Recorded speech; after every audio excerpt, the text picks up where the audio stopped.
Hey, what's up everyone? I'm Colby from Sanitarium Productions. We're back again with another action figure review.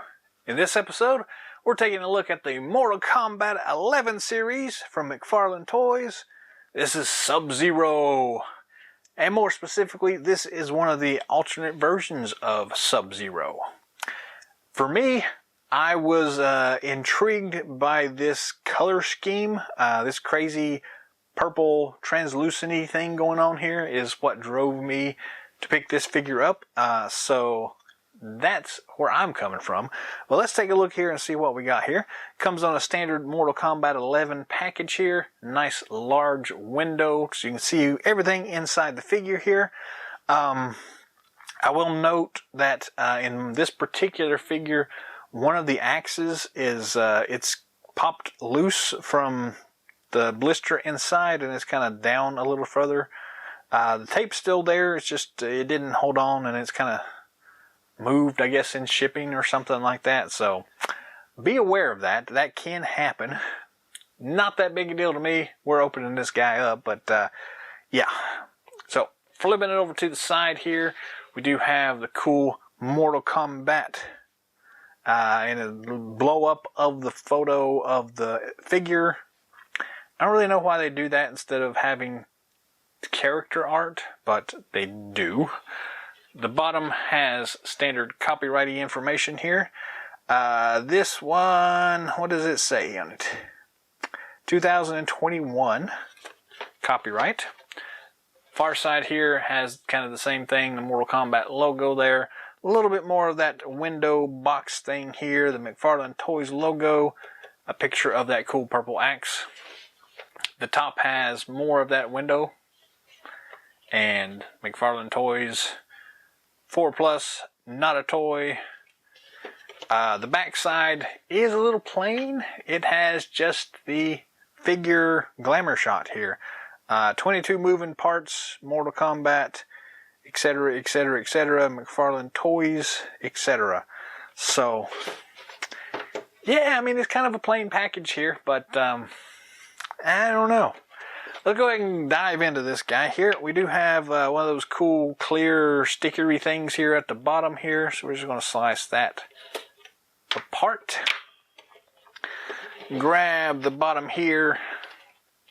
Try to pull that tab up, down. And hey, there's the rest of that axe. That's cool. Then, let's see, pop up on that. Grab this tray. Pull it out.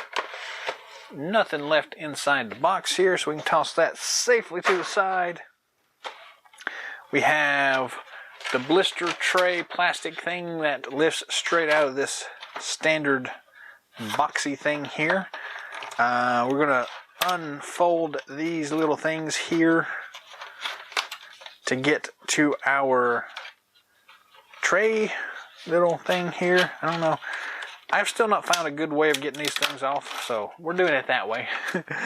I kind of bend that down and then pull up on the plastic, and then we can get to the actual figure stand. So that's how we do that, but at least some ugly looking stuff where that's glued down. So luckily this is just plain yellow, so I'm tossing that. That ain't nothing I need to keep a hold of. I don't think so. So figure stand. Inside this package we have that thing which was kind of coming out but not really. Flipping it over to the back here, we've got it looks like those weird twisty tie things, but they're the clear thingies, so we'll have to do something with that. We do have tape holding the axes down. Not doing a real good job on this one. So we pop that off and then that slides out. Over here we got the same thing, a little piece of tape holding the axe in place. Pop that out. Comes out very easily. The little skull thing down here at the bottom just pops straight out, no tape on that one. That's a cool accessory. Then the little clear plasticky thing, tape strip thing, is going around his waist, so I'm going to use my knife here and slice that off You usually go do this from the back, but in this case, there are those little T-hooky things here, so it doesn't go all the way around the waist. Yeah, so we're going to have to cut that from the front. Comes out pretty easily there. And then if you'll bear with me, we're going to crunch some plastic and then pop this guy out.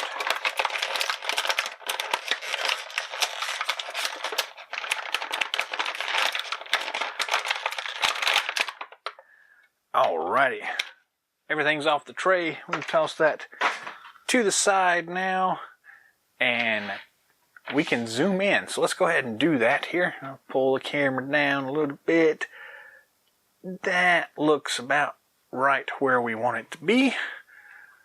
And everything is good to go. So let's take a look here. We're going to start with the figure stand here. So it's a standard McFarlane Toys round figure stand here.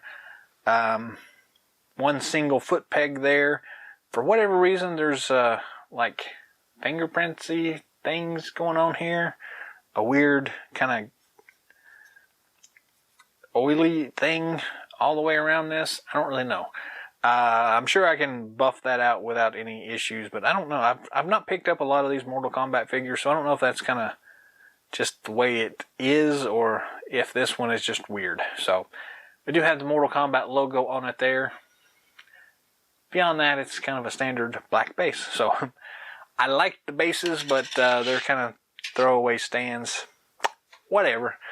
Take them or leave them, but I'm glad they include them because they make it a lot easier to put it on your displays. So let's look at accessories first. And we're going to start with the axes. So these are the same things, so I guess we just really have to look at one of them. I can't see any discernible difference between the two, so we're going to assume that it's just two of the same thing. So I'm good with that. We'll put that one down and grab this one. So this is the cool kind of translucent-y one. You can see this awesome kind of pinkish purple effect here at the top here.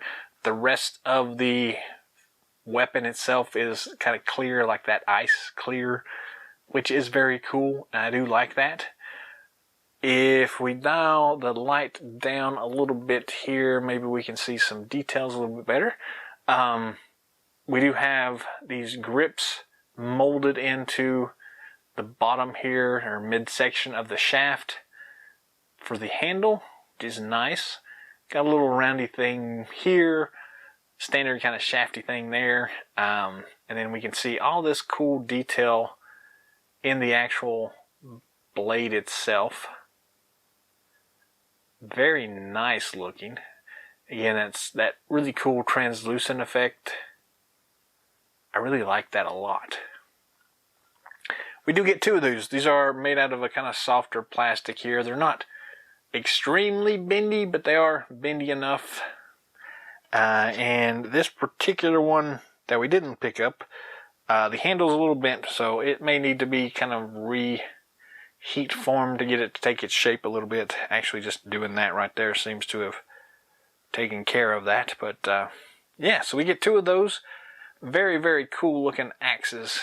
I really like that color. Cool. So these things fit in his hand like so. Maybe.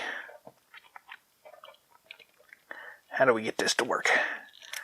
There we go. Fit in his hand like that. Look really awesome. He can go chop wood, and there is nowhere for him to hold on to other than in his hands, so there's not like a holster or anything for them to be holstered behind, but that makes sense because he does kind of create them out of ice when he needs them, so I guess he doesn't really need any like holsters on his shoulders or anything like that to hold those little ice axes. I will say, well, I'm wrong. So I thought for a second this one looked a little different laying here, but I think that's just the way the light was hitting it. So they are the same. So two of those. The other accessory we get here is this cool skull spine combo here, which is also made out of that cool translucent plastic here. The purple effect at the top and then the clear effect down here. It's got some nice detail going on here. You can see, I don't know how well this picks up, but his eyeball's popping out right there. He's got some cool stuff, like gooey stuff going on right there. Some really nice detail here in this particular sculpt of the skull. And then the actual spinal cord thing right there. Very, very nice looking here.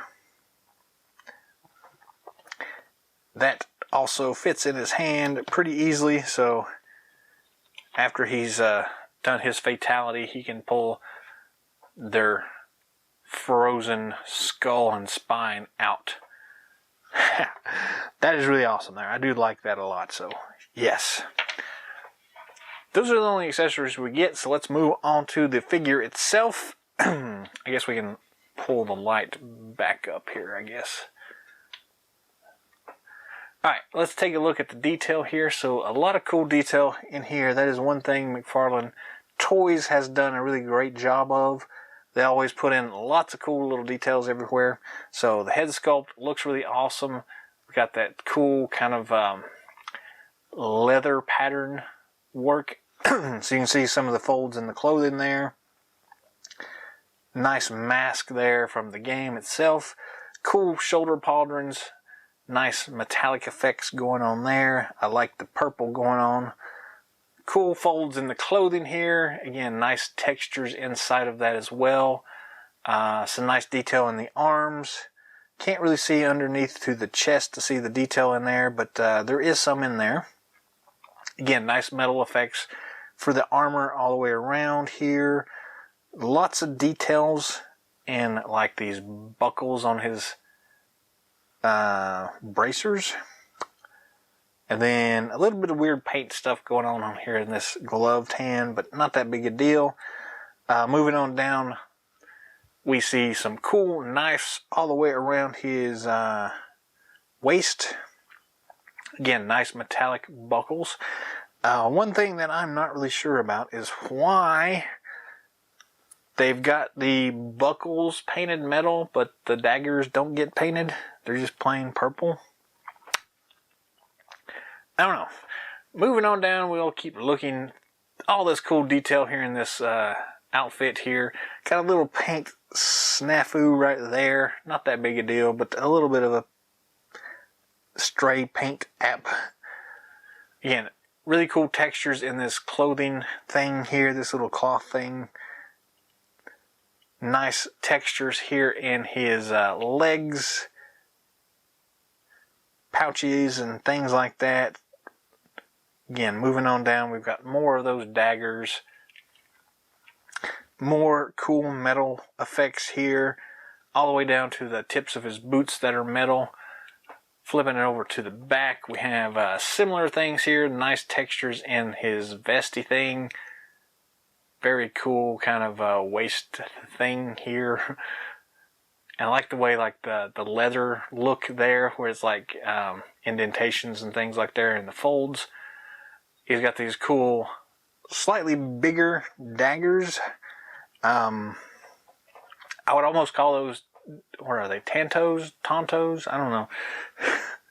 But they are unfortunately not removable. They are sculpted into the actual figure itself, so that is a slight disappointment for me. I like daggers and things like that, but we can see the cool logo there on his side of his pants there.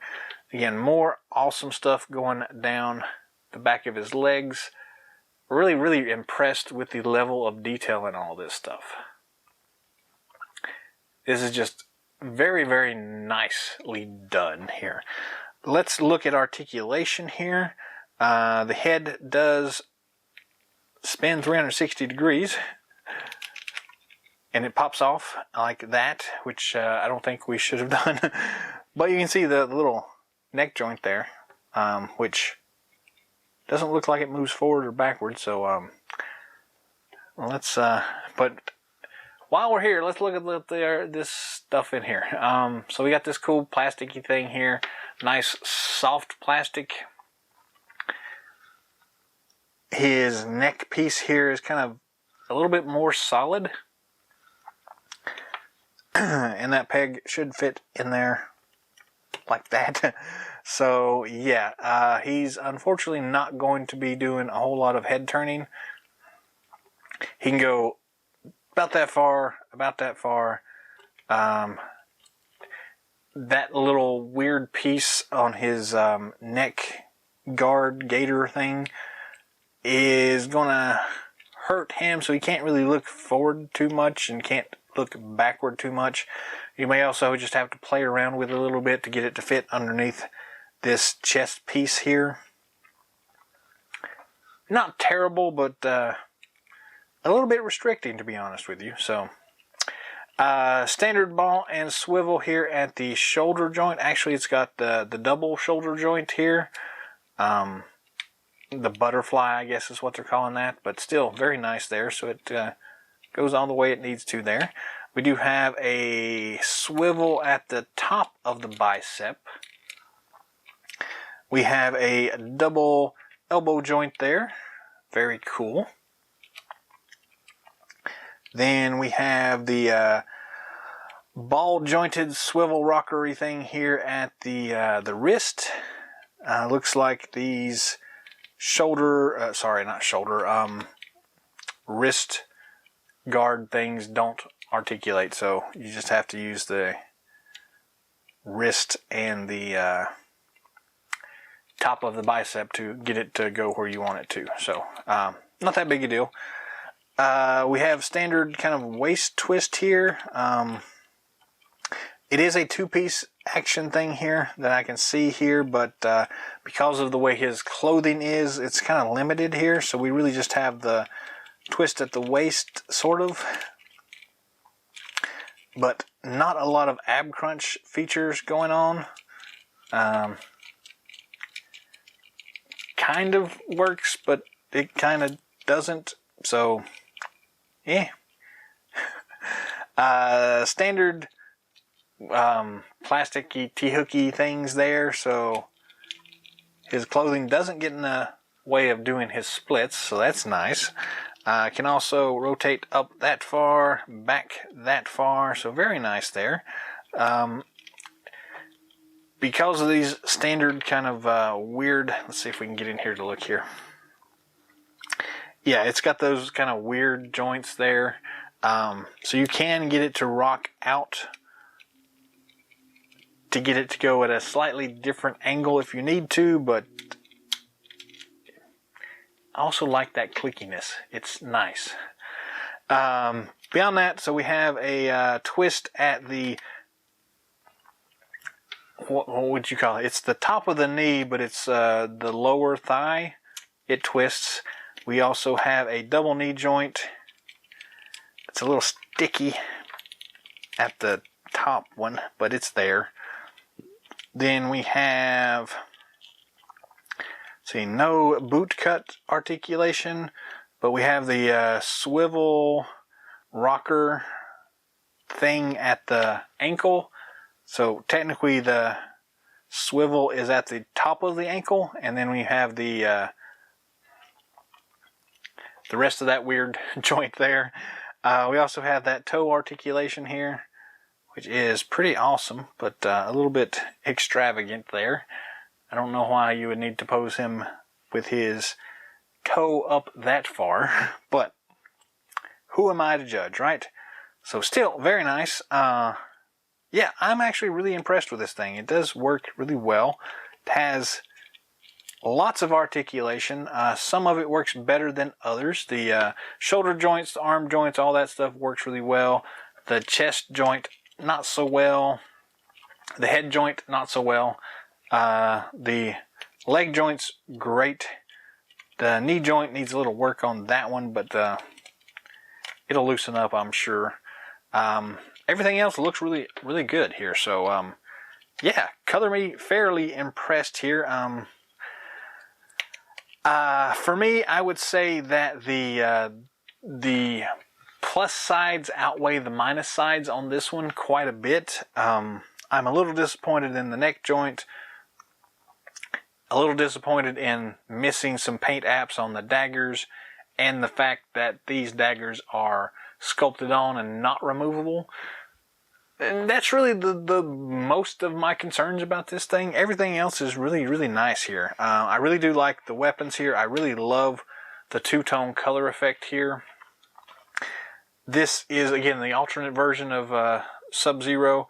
I don't remember the actual variant name for this particular one. Like, it's like Purple Ice or something like that. I don't. It didn't say anywhere on the package, but so yeah, I like purple, so this works really well for me.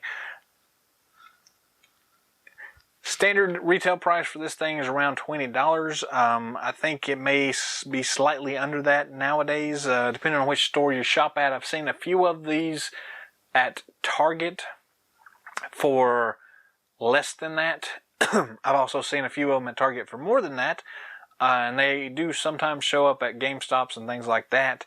Amazon usually has these things. So does, I think, Walmart online. I have very seldom seen them at my local Walmart. I think maybe once or twice I've seen a Mortal Kombat figure there, but that my Walmart's stupid anyways. But I don't know. I'm digging this figure, and I'm really happy with it. So yeah, I mean that's this cool Purple Ice Sub-Zero.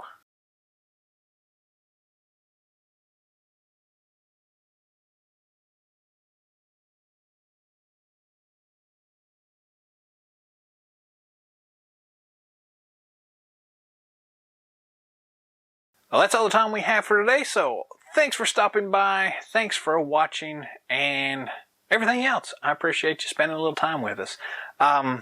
Let me know some comments. Drop that in the comment section below. Let me know what you think about this Sub-Zero figure. How does this particular variant stack up to some of the other variants in the line for Sub-Zero himself? How do you feel about this color scheme, the weapons, whatever else? How do you feel about Sub-Zero as the character? And which other figures in the line maybe should I look for? I don't know. But yeah, anything else you want to know, drop that in the comments section. If you'd like to see anything in future episodes, let me know that as well. I'll try to get it out in front of y'all. If you haven't already, feel free to subscribe to the channel.